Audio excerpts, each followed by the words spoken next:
So I am delighted to be here with David Millar. David is an ambassador for Sports Tours, and to celebrate our recent partnership, we're launching an event called the Authentic Girona Experience with David Millar.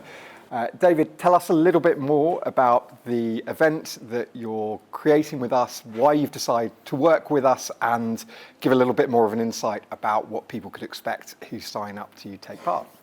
Yeah, I mean, there's a few strands to it. I think first, primarily, is the fact that in the past year, actually I'd say the past 6 months, I've just fallen back in love with riding my bike, which surprises people because they think I've been riding kind of every day and been deep in it since I retired from racing, but that's not necessarily true. I've been dipping in and out. But at the beginning of this year, my sister forced me into a challenge to do Cape Epic, and that kind of reignited my passion for cycling. And in direct correlation with that, I was contacted by Sport Tours International to help with the rebrand of the cycling part of the business, and also to bring my experience into actually creating some new types of cycling events for Sport Tours International. And obviously ground zero seemed to be, let's do one in Girona, let's start there, because that's where I live. That's become the cycling capital, I believe, of the world. It's got a wonderful background story to it, and it's a place where I've always wanted to showcase, but haven't had the wherewithal to do it. And so it's perfect time with Sports Tours International, because with the 50 years of experience and the expertise and the desire from Sports Tours International to do something different, it was like, well, this is a no-brainer. Let's try and create the ultimate authentic Girona cycling experience. So tell us a little bit more about why Girona is such a unique place to ride a bike and what makes it this cycling mecca that we know it as today. There's a few reasons. I mean, I think the most obvious is the fact it's become the choice of professional cyclists to live, to make their training base. Now, back in the day when I moved there, that would be 2006.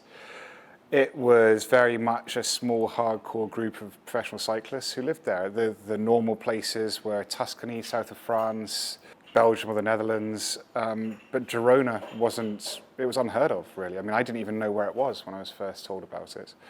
But the US Postal guys were there, Lance Armstrong's small crew. I think there were about eight of them based there. And one of them, Christian Vandervelde, who at this point he'd already left US Postal, was on CSC. He knew I was looking for a new base in Europe, and he said, well, come and check out Girona. And that's when I was like, well, where's Girona? And had to look it up on a map. And I went there after one of my races and spent a weekend there with my wife, and we were like, oh, we get it. It was, the training terrain, number one, is like no other place. You have an absolute, the optimal geography, topography. You have amazing climate. You have airports nearby. The quality of life's fabulous. And it was just ticked the boxes like no other place. And so then that was a small core crew of us that were living there at the time. And cycling wasn't even part of the Girona tourism, it wasn't part of Girona culture, really, which I think was part of the charm for us in the early days as well, because we could go there and disappear. There were no cycling fans, there was we weren't treated any differently.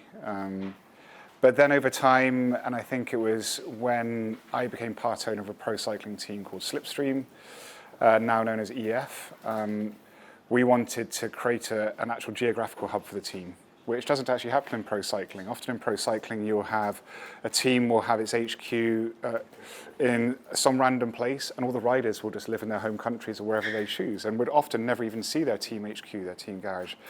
And I thought, there's got to be a better way for us to do this. And so I encouraged the team and actually made it part of our system for the riders to come and live in Girona near the team HQ. And we built this whole team culture that existed beyond the races.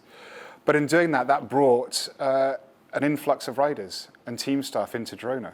And then that brought in other pro cyclists from other teams because they heard that all these pro cyclists were there. Then there started to be media stories on it. And that then triggered cycling tourism. And it was this kind of flywheel effect, and it just kept kind of getting faster and bigger and faster and bigger to where we are today. And if you go there today, I think Girona it's culturally a cycling town. I mean, it's a madness. There are a multitude of beautiful shops, there's cycling cafes, there's cycling tourists left, right and centre.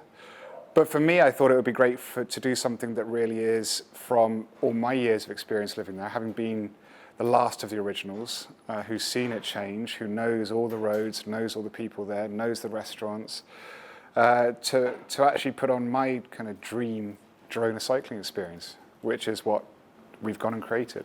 So it's an incredibly exciting event, limited to 30 riders only, 4 nights.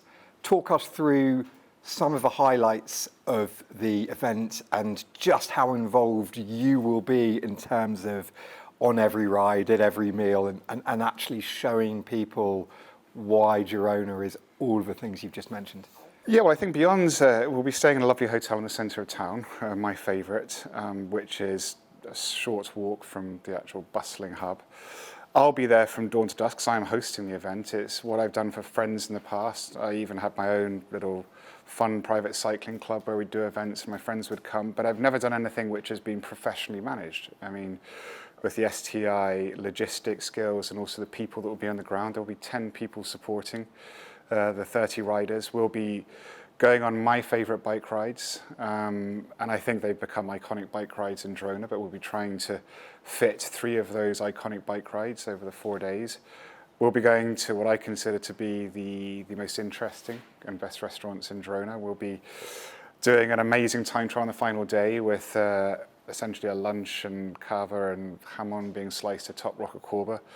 We'll be hanging out at the Chapter 3 studio, which is my brand. We have an amazing space that we share with Factor Bikes right in the bustling hub of Girona, where it's an amazing space where we'll have the Volta España on every day. So that will be effectively the clubhouse for everybody to be able to go whenever they like, outside of the bike rides, so the organised meals.